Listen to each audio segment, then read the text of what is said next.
Good afternoon, everybody. It's right at 6 o'clock on Saturday afternoon. I didn't prepare for a live video or did not give notification. I will share this video back onto the page and share it to a couple of other groups. I've gotten probably 4 different requests this weekend, and I know that everybody's stuck at home and we can't get to those classes at Carving Club, so I thought I'd put together a small video on the 4 or 5 requests I've got this weekend, which is hands. Hands seem to give everybody a fit, myself included, for quite some time, so I want to break it down into its simplest form. This isn't going to be a carving video, but try to break it down and I'll explain it how I get the hands that I do. I'm not the greatest hand carver, but I think my approach is a little bit simpler. I want to put on this glove because I don't want to draw all over my hands with a Sharpie marker.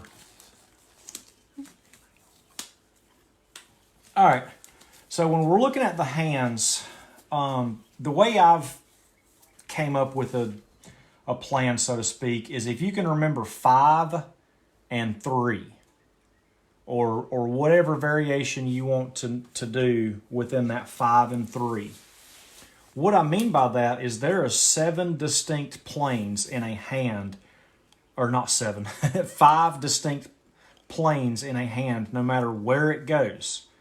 This is plane 1, this is plane 2, plane 3, and then plane 4 is the last tip of your knuckle. And then plane 5, its separate plane is your thumb. Within those 5 planes, 1, 2, 3, 4, 5, there's 3. And there's a lot of 3s. And what I mean by that is there's 1, 2, 3, 1, 2, 3, which also, and I'm going to start drawing here, this is always plane number 1, all right? And this is always plane number 1 in the horizontal or vertical, however you're viewing it. Plane number 2 is from this knuckle to this knuckle in this direction. And then from this knuckle to this knuckle in that direction. No matter where you move your hand, there's always going to be an arch there. The other one is right here on this ridge. This is plane number, I want to get right on my knuckle line there. Plane number 1, plane number 2 across those 2 knuckles, and then plane number 3 back here. All right, the knuckles again. This is plane number 1, plane number 2, and plane number 3. Now this can change depending on what your hand shape looks like, but it's still 3 planes. And I'm not going to draw it on the tip, but this is plane number 1, plane number 2, and plane number 3. So no matter what you're doing, there's going to be movement in those planes. This moved a little bit, so let me draw that knuckle line right there and that knuckle line right there. So again, this plane follows this plane. Also, within those 5 and 3 that I'm explaining, I'm going to draw this one, plane number 5, and then it has the knuckle lines in it as well, which create from the wrist 1, 2, and 3, okay? This plane number 1 is the highest part and the thickest part of the hand. So if you put your hand down flat beside your pants, going into your pocket, whatever it may be, this is still going to be the highest point unless you're doing something of this nature or you've got it turned. But if you're just doing a general hand on the side, holding something, holding a beer can, whatever, this center knuckle line is going to be the highest point. This whole hand all the way down until here is a plane. And then you have a flat plane across this highest point, and then you have a flat plane that goes down through here. So this one goes this way. This one is steady, straight across, all the way down. And then you've got a plane that goes this way. Again, the 5th plane goes here. And I know that I've talked a lot about 5 and 3. We're going to take another glove. I have like a master case of these, so I'm not being wasteful, okay? All right. So now that we've got our 5 and 3 patterns in here, what most of us, and myself included, when we started carving, is we cut this at a straight line. And then that's how we leave it. And then we cut this at a straight line. If our hand's down by the side, we cut this at a straight line, and that's how we leave it. And then we take a V-tool or a knife and we cut these knuckles, and we can't do that. There's a little bit more movement in there, but you don't have to go crazy. So again, plane number 1, plane number 2, plane number 3. On the hand, the planes around the knuckles in a curve, and then the planes around the end at a curve. The planes of the hand is 1, 2, 3, 4, and then the 5th plane is the thumb. More often than not, I see a lot of carvings with their hand down by their side, and they've got that thumb way up here, even with the hand. The hand is almost going to be buried into the fabric. If this right here is your pants, you know, we got to get out of the habit of carving that thumb even. It's got to go way down by its side, especially if you're holding something. That's an additional 5th plane altogether.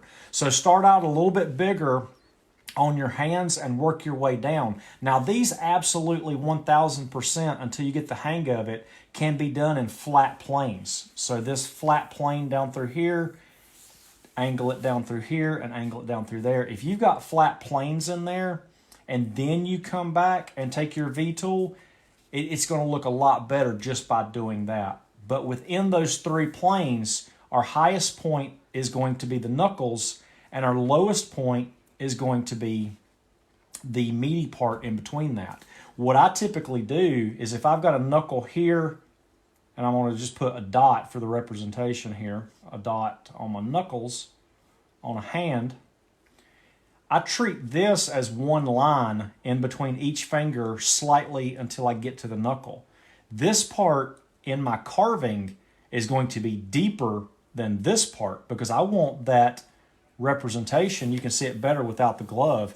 You see how you've got more shadow lines, and then we've got these separations. If you run those knuckles straight across, or you just take a V-tool and go straight down, you're losing all of that depth. You don't have to go super round in there. But if you treat this in a carving and you're coming in here and coming out there, so this is your deepest point, you can still wiggle that line. It's not straight. You see what I'm saying? It wraps around the knuckle and then around this knuckle. Same way here, comes around the knuckle and then around this knuckle. So with that being said, deepest points here, keep in mind those knuckles. And what I like to do is I like to run a valley just a slightly shallower.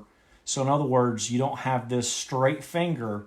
I will run a valley, same planes, right through this point, and there's our other knuckles, knuckles, knuckles, just to show you what I'm talking about.